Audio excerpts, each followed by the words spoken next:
Welcome back, and today we are going to be taking a look at the A-10C. And you would really think that Gaijin would learn the lesson after the A-10A, the SU-25K, as well as the early AV-8s and the Harrier GR3N1, where you put missiles that are simply a higher BR than they really should be, because the airframe that's carrying them isn't all that competitive.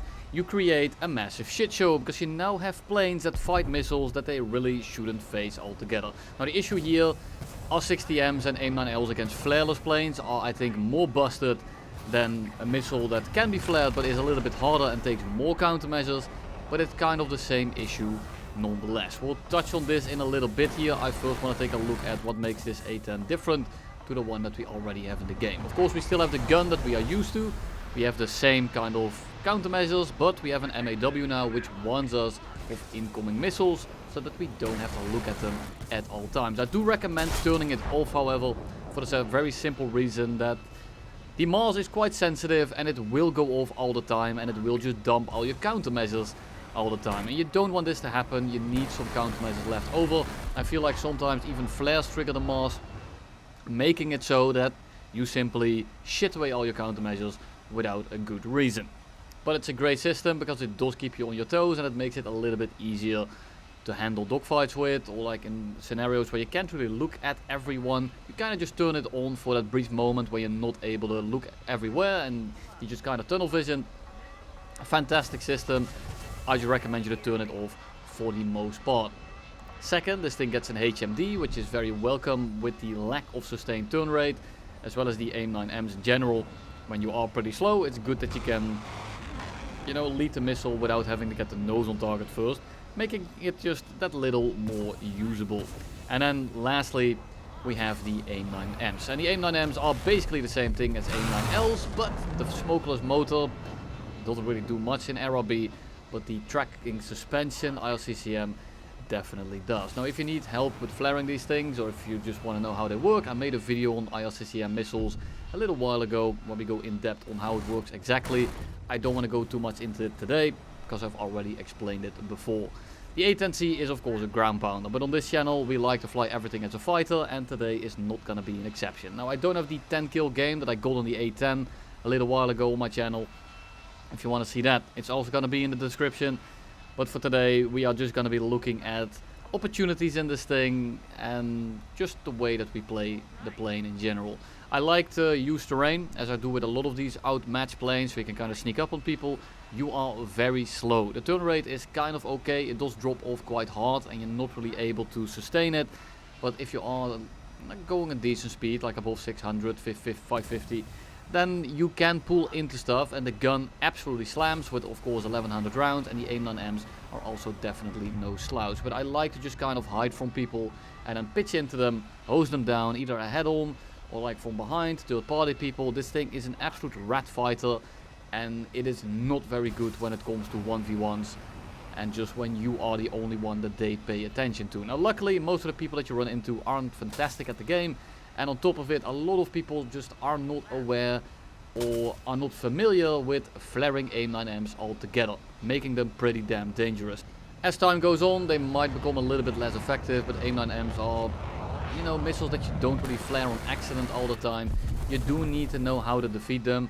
You do get lucky sometimes where people, or unlucky in your case, where they just kind of spam and they do some erratic movement and it fools the AIM-9M. But overall, if you shoot them from above, for example, or straight rear, a lot of people just kind of collect them because they don't know what to do. Straight top down, Mirage, straight top down, another Mirage. Those two guys are simply dead because they are just not looking at us.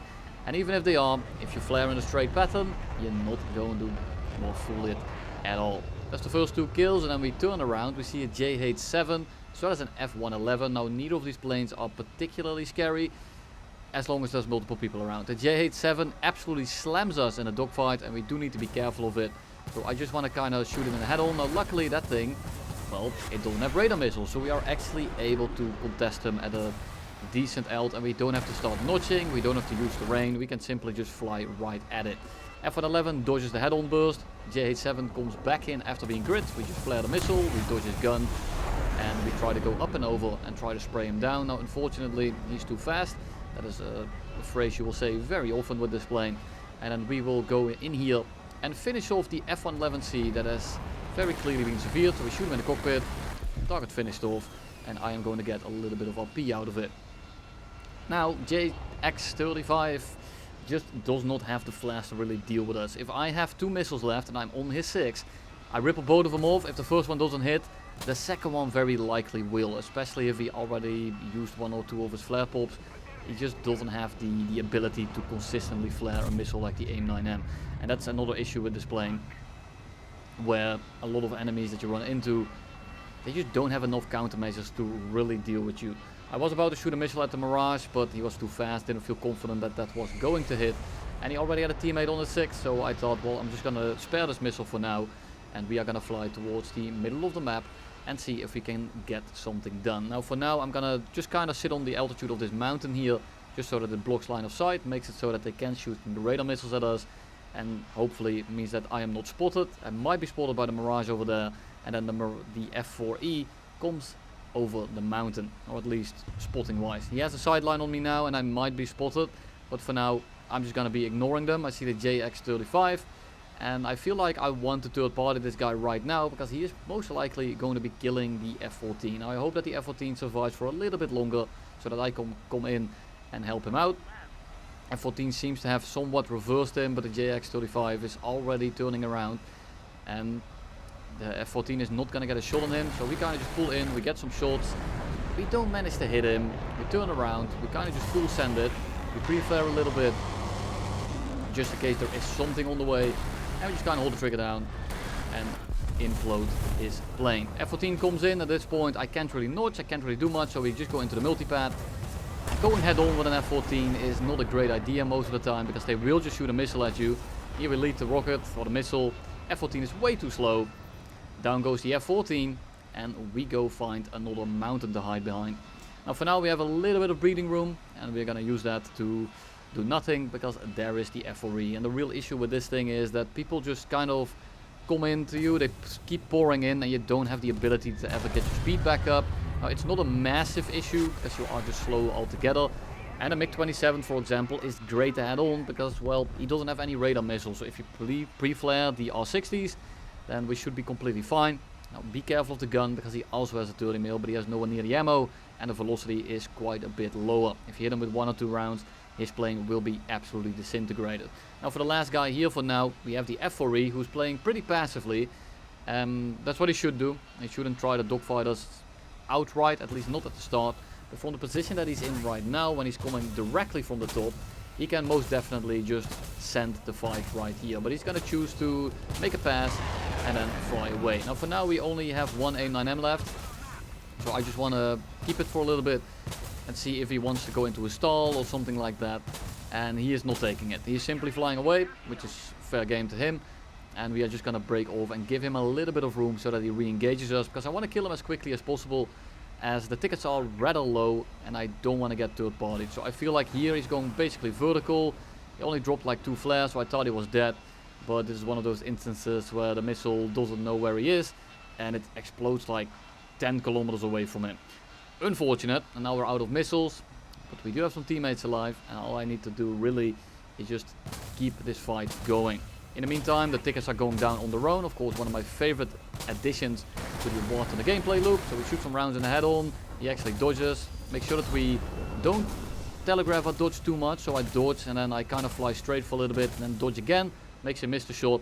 And the F4E just disengages again and gets quite a bit of distance between us. Now he is not really looking forward to this fight. If I had the AIM-9M here, he'd definitely be dead.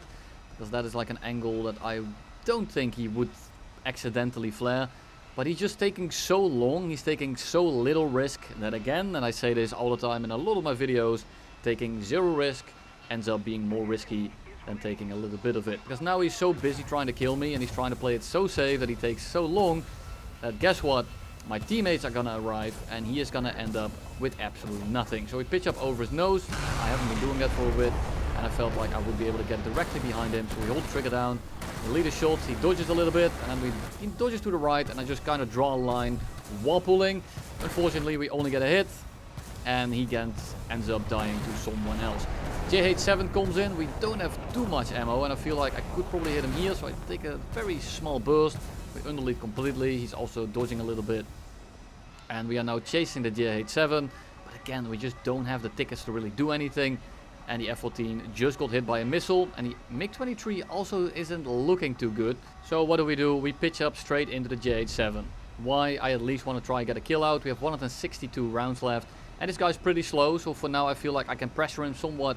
Because I don't want this guy to get his speed back up. So that he can start running trains on us again. Now unfortunately that AIM-9M that I wasted would have been very helpful there as well. Because he is making it very easy for an A-10 to just shove a missile up his asshole. So if you are that J87, don't try to fight the A-10 that way unless you are 100% sure he doesn't have any missiles left, because I'm pretty sure that even an AIM-9L would have hit you there. But we're forced to dive out because we don't have the energy, and after getting my energy up a bit, or my speed up a bit, I feel like I want to turn into this guy as quickly as possible to not give him the opportunity to pick up my speed either. We make him turn a bit, we turn in front of him, we bait him into the shot, but because the A-10 is it floats quite well, I just kind of float directly behind him and we set him on fire. Now the second shot here is gonna... Damn, we get a severe, very much anticlimactic. We set a second engine on fire. And then again, the favorite mechanic that I've ever seen in this game since the history of ever. Automatic ticket bleed and robbing you of the 1v1. Little bit unfortunate, but I think this is the best that I'm going to get in the near future, flying the A-10C. Thank you all for watching, and you'll see me in the next one.